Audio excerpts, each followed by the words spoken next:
Okay, here we go. I'm going to show you, first of all, wet the paper like I described.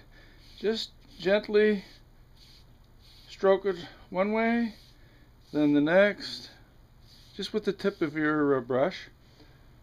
And let that sit for a few minutes. Make sure it's nice and even, just the tip of it. And then let that sit, and then repeat that same step 2 more times. I already have one over here. It's already wet, so we don't have to wait around. I'll just give it a little more. One more coating. It's nice and wet now. And then wipe off any excess water around here. If you don't, it can run down through your painting like I described. If there's any little pieces of dirt there, just pick those off. And just check to make sure my paper's all nice and wet and even, and it is. Okay, now this is going to be a very simple painting because you want to do simple things to make life easy so you don't get discouraged. And I'll start with my Antwerp blue. It's just a wonderful blue, flows nice, beautiful skies, and I'll throw a little burnt sienna in there. That'll make it kind of a greeny sky. And so now remember I said start at the outside and just flip one way and then another, and just gentle with touch, and then you just tip your paper and let that flow. And this is the fun part. Flip it one direction and you'll see how everything runs, and if it doesn't run quick enough, which it's not doing for me, a little squirt with the water bottle and that wets the paper enough so it just flows. Now you can turn it one direction then another, and I like to get some light in the skies. Run it this way and then catch all these little runs that I was talking about. If you don't, they'll come back to haunt you. See how nice it flows? You let the water and the paper do the work, and it's really fun. And you can let the streaks run down if you want to get like a rain effect coming out of the sky. You see, if you want to, you can leave it like that, let it lay down, and that'll stay there. Now, that's good. Now, if we're going to put in, let's do a little reflection. So since we're going to have this is water, we will have some reflection here, and remember, water just acts like a mirror. So this is going to be higher, this is going to be lower, and we'll just come over like this, and then we'll let this run a little. But always start out and just touch it, starting on the outside. And just lift your brush. Remember I talked about that, because if you don't, if you stop, you'll have a blob there, and you really don't want a blob.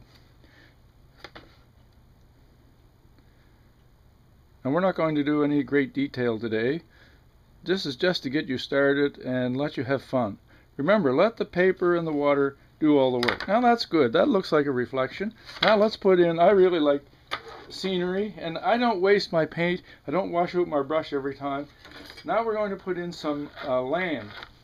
So let's just grab some burnt sienna, and we'll put, remember, should be 2/3, 1/3. We'll put a piece of property coming out here, a nice little point, and this one's going to be further back in. It's just off there, like so.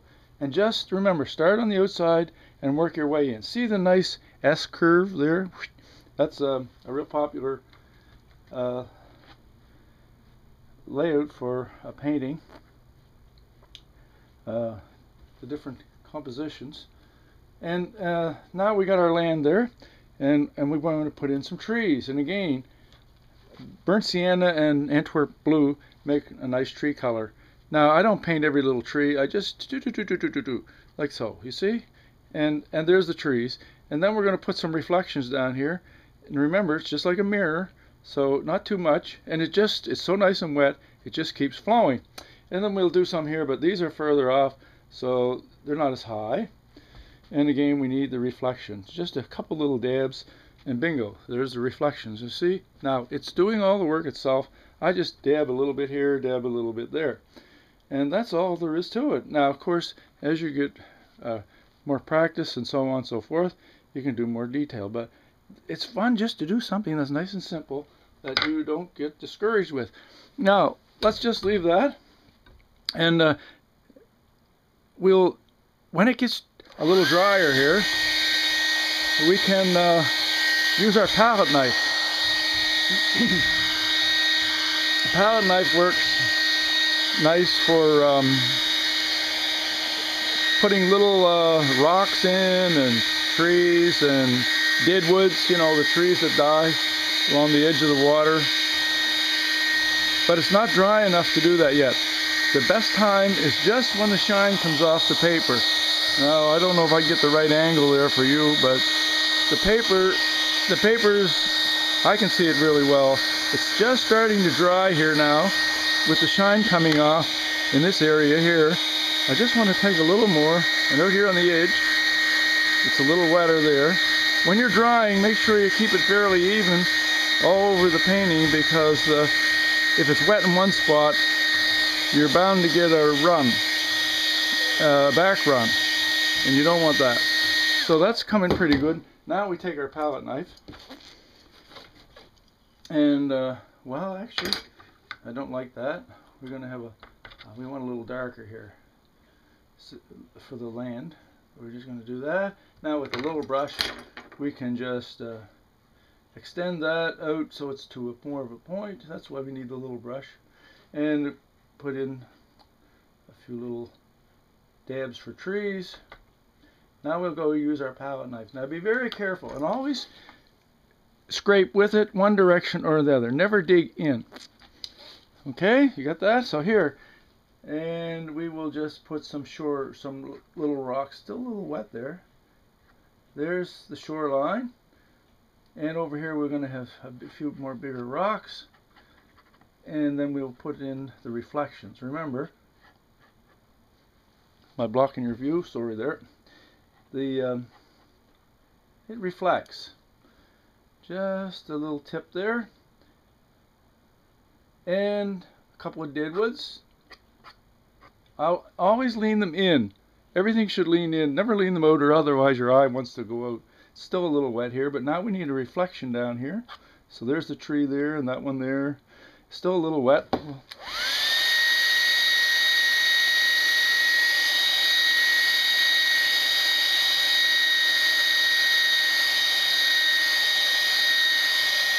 You only have a minute or so when it gets really dry, or right to the right point. You only have a minute or two. There, look how nice those deadwoods just shaped. And remember, whatever direction it goes in, put the opposite in there. That's just like a mirror. Some little ones here. Most people, when they start, line up all their trees like soldiers. They get them all the same height, and they get them in the same position, and trees don't grow that way, and they look like soldiers all marching in a row. So make sure you keep them spaced differently, and not all in a row. This one over here is a little wet.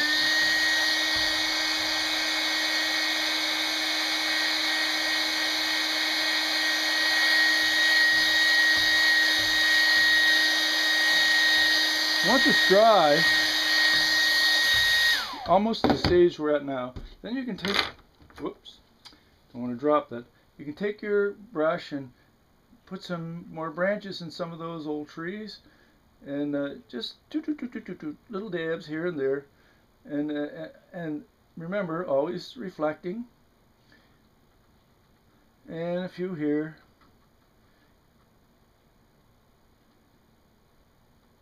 And that's all there is to it.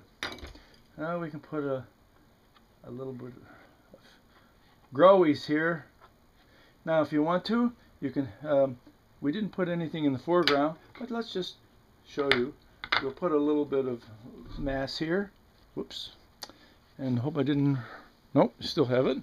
A little bit of mass here, a little land. And then you need some grass. This is just, and you know, this is where your palette knife really works nice. And you can put a rock here, and if it's too dry, just add your little paint. We'll put that rock there, and then some grass. Toot toot toot. Make sure your grass goes one direction, another. You know, grass doesn't grow all even. Again, most people end up putting their grass like soldiers. And then we'll lean some this way. Now I know it may not all be that way in nature, but this way it brings your eye in, like so. Okay? And so that's all there is to it. There it is. And you have to know when to stop. Most people have a tendency to never know when to stop. And they just keep going, and it's so easy to ruin it. But there it is. That's how simple it is. And we just want to do this little simple one for you so you'll get the feel. And as you do more and more and experiment and try all kinds of different things, you'll get a better feel for how it works. So there we go. Let's get a close-up here for you. There you go. So good luck. If you have any questions, don't hesitate to give me a shout or an email. I'll be glad to help you. In the meantime, happy painting.